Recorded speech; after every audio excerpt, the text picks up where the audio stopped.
Programa Água é Mais. Novos caminhos para o uso inteligente da água na agricultura irrigada. A irrigação no contexto do planejamento e gestão de recursos hídricos. Neste vídeo, se busca destacar a importância da agricultura irrigada para atender a crescente demanda pela produção de alimentos, fibras e biocombustíveis, sua relação com outros segmentos e os princípios básicos que devem ser respeitados para que o uso da irrigação atenda às necessidades ambientais.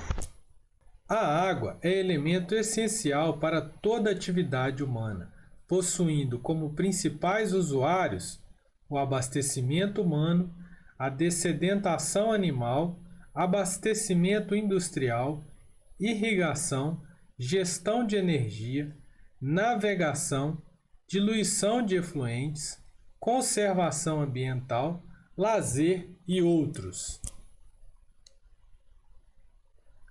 É importante considerar, neste contexto, os princípios associados à pegada hídrica, que é definida como o volume de água total usado para a produção de bens ou realização de serviços, envolvendo o consumo direto e indireto. A ideia da pegada hídrica se baseia no conceito de água embutida ou virtual, visto que a maioria da água usada para a produção não está contida no produto. Na aplicação do conceito da pegada hídrica a uma pessoa, esta é composta da soma das pegadas hídricas direta e indireta. A direta corresponde à água usada em nível doméstico, correspondendo a um volume diário de cerca de 150 a 200 litros por habitante. A indireta está associada ao consumo e poluição da água usada na produção de bens e serviços, envolvendo a quantidade de água necessária para a produção de alimentos, vestuário, consumo de bens industriais e outros itens de consumo ou serviços requeridos. A pegada hídrica média da humanidade é da ordem de 3.800 litros por habitante por dia, enquanto a média da população brasileira é de cerca de 5.500 litros por habitante por dia. A grande diferença entre as pegadas hídricas direta e total decorre do fato que, normalmente, não se considera a quantidade de água virtual, mas necessária para a produção de bens e serviços. Esta quantidade, embora não esteja contida no produto, é imprescindível para a sua produção. Como exemplo, se tem que para a produção de 1 kg de carne bovina são requeridos cerca de 15.500 litros de água. A produção de 1 kg de queijo requer um volume de água da ordem de 5.000 litros. A produção de 1 kg de cereais requer algo em torno de 1.000 litros. Já a produção de frutas, legumes e verduras, que apresentam maior quantidade de água na sua constituição, requer volumes de água inferiores. Além do grande volume de água requerido nos processos de produção e realização de serviços, se soma a alta taxa de crescimento populacional evidenciada no planeta, tanto no passado recente como estimada para o futuro. Em 1927, a população mundial era de 2 bilhões de habitantes, atingindo 5 bilhões em 1987. Para 2050, a população projetada é 9 bilhões. Soma-se a este fato também o elevado crescimento do consumo per capita, decorrente do aumento de renda, evidenciando em muitos países do planeta. Soma-se a este fato também o elevado crescimento do consumo per capita decorrente do aumento de renda evidenciado em muitos países do planeta.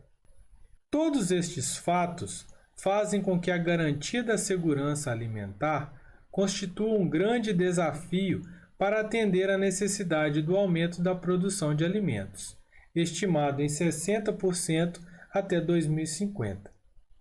Uma adequada intensificação do uso das terras já exploradas será necessária, mas também deverá ser garantida a preservação dos recursos naturais. A contínua degradação do meio ambiente e o uso irracional dos recursos hídricos podem implicar no comprometimento de 40% da produção global de grãos até 2050. Em consequência da intensificação do uso das terras agrícolas, requerido para atender o aumento da população de alimentos, fibras e biocombustíveis, se tem associado, dentre outros, os seguintes riscos.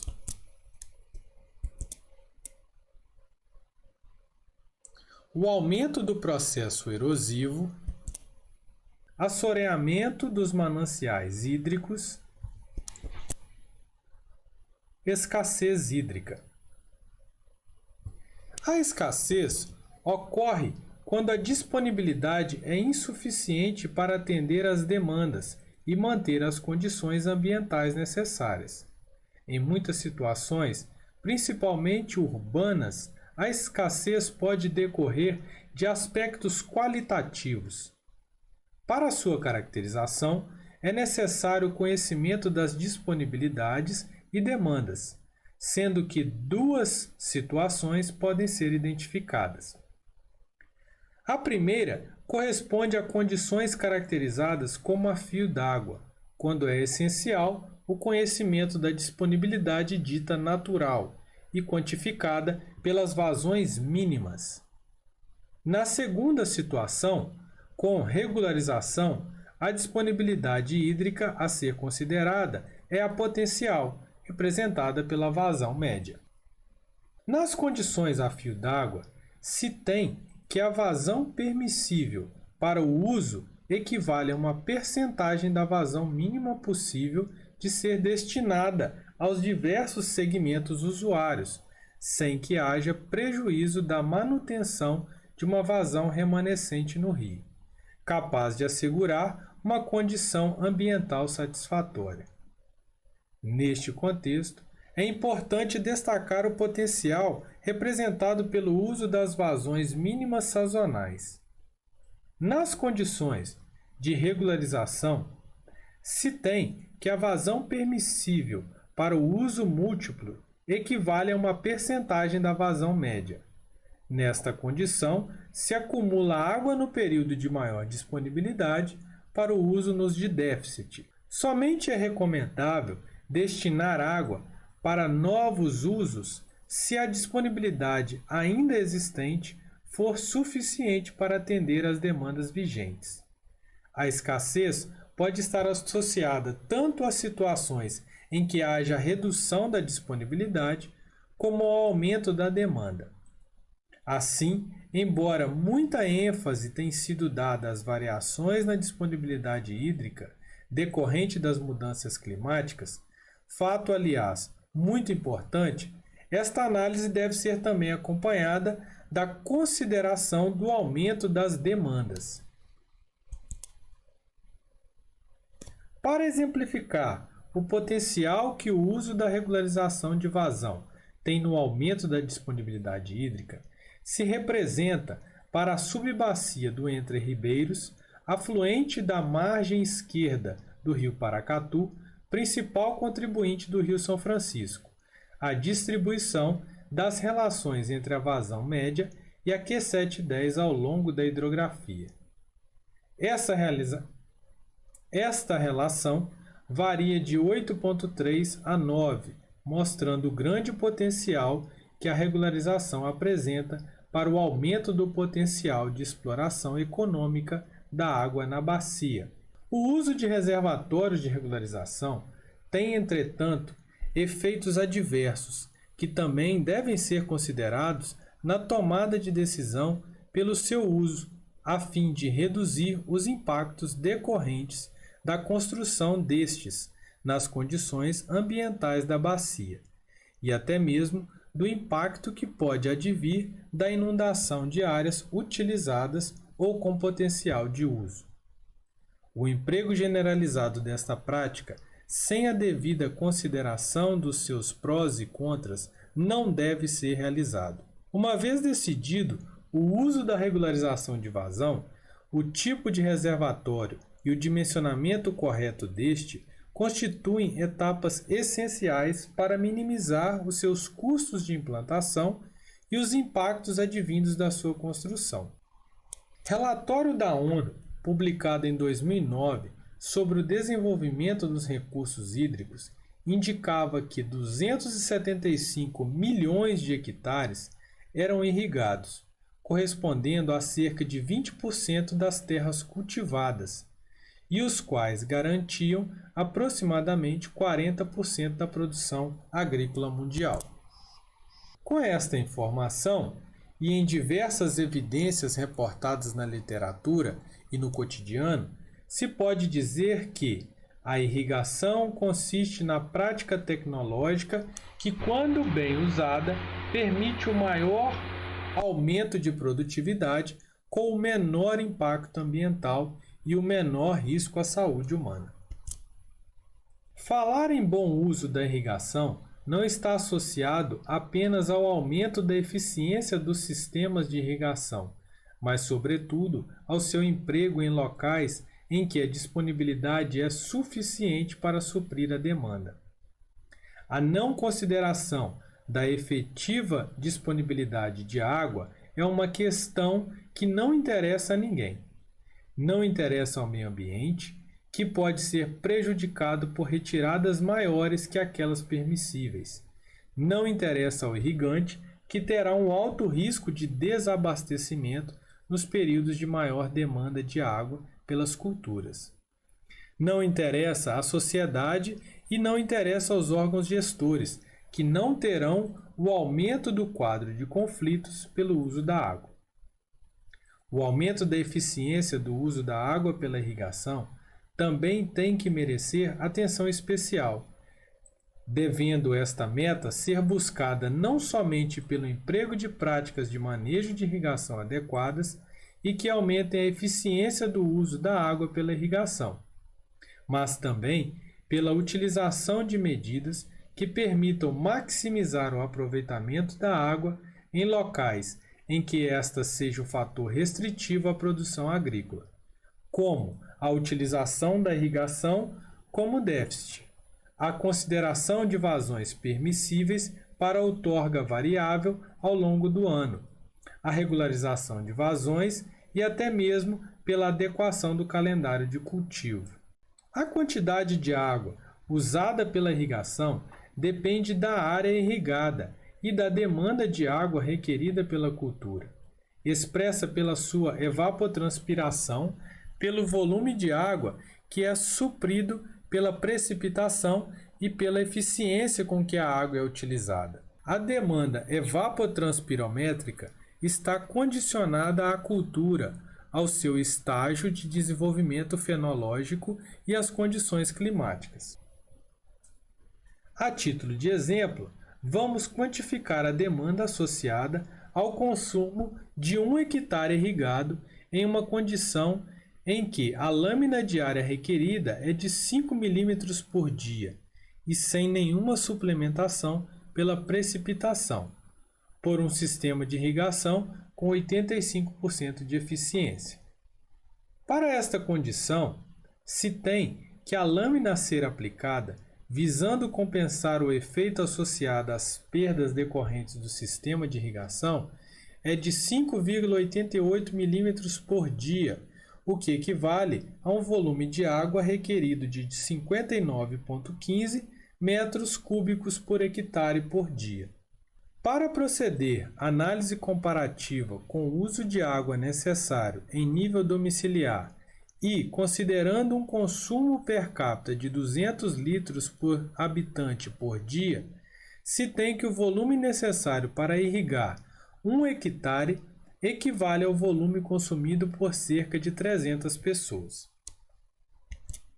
O uso da irrigação com déficit constitui alternativa interessante em condições em que a água é um insumo restritivo ao emprego da cultura irrigada, visto que, quanto maior a quantidade de água aplicada pela irrigação, menor é a eficiência do seu uso. A função de produção, que expressa a relação entre produtividade e a quantidade de água aplicada, é convexa. Desta forma, o aumento da aplicação de água tende a promover redução da taxa de aumento da produtividade.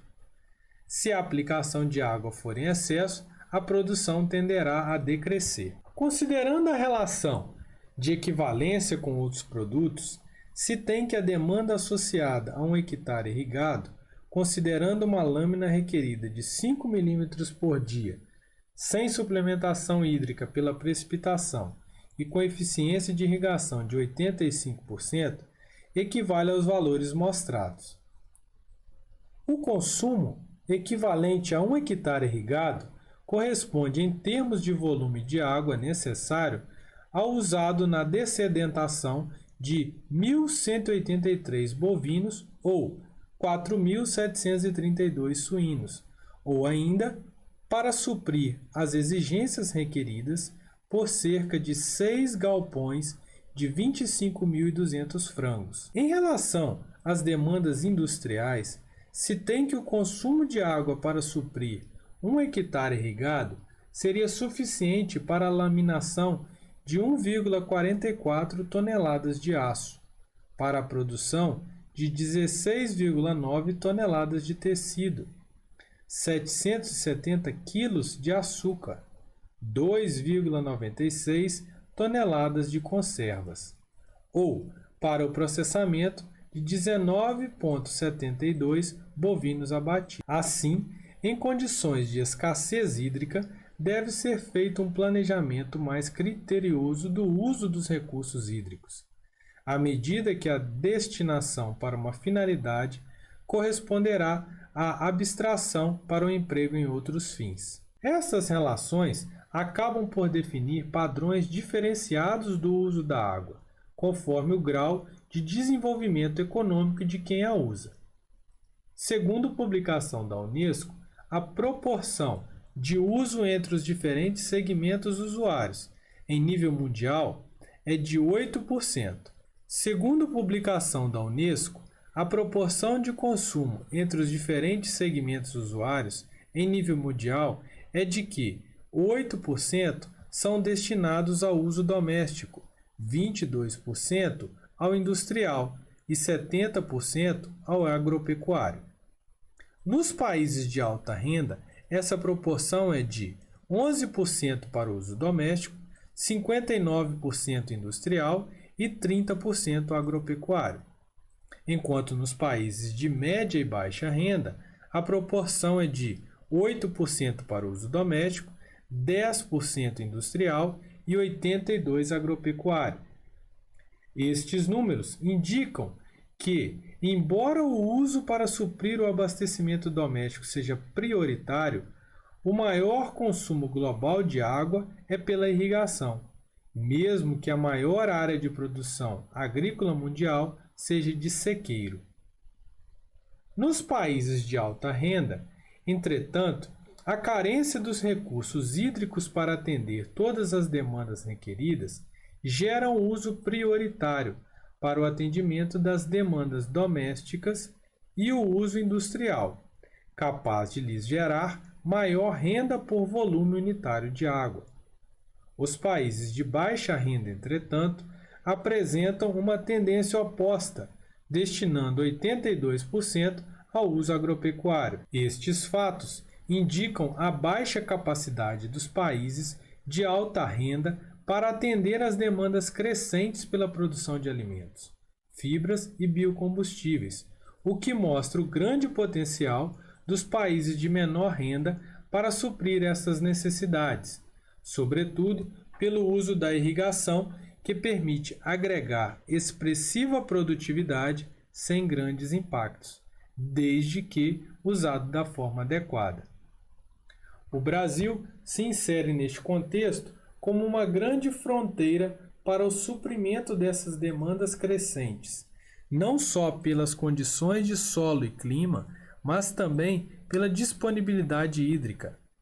Cabe a nós tornar o uso da água sustentável não apenas no discurso, mas nas ações.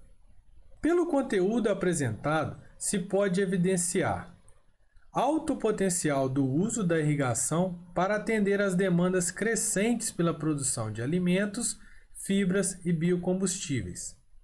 No Brasil, esta potencialidade ainda é mais marcante, em função da disponibilidade de recursos hídricos, de terras agricultáveis e de clima para a realização de uma agricultura intensiva e sustentável. A necessidade da consideração das condições afetas ao ciclo hidrológico, para evitar conflitos e garantir a preservação ambiental. A falta desta consciência afetará a sustentabilidade das atividades econômicas desenvolvidas.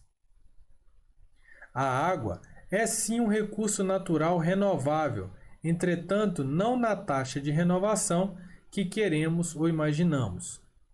Utilizá-la em uma taxa superior à sua capacidade de renovação é alvitar um princípio natural. Há, portanto, uma taxa de uso a ser considerada e respeitada. A demanda acima dessa taxa compromete o ambiente e, seguramente, com o tempo, a própria capacidade do sistema econômico que se apropria do uso da água. A busca de caminhos inteligentes para o uso da água pela irrigação é o grande desafio que se apresenta para assegurar um crescimento da agricultura irrigada, sem que este comprometa a conformidade com os demais usuários e com o ambiente. Caminhos inteligentes? Continuidade ou mudança de paradigma?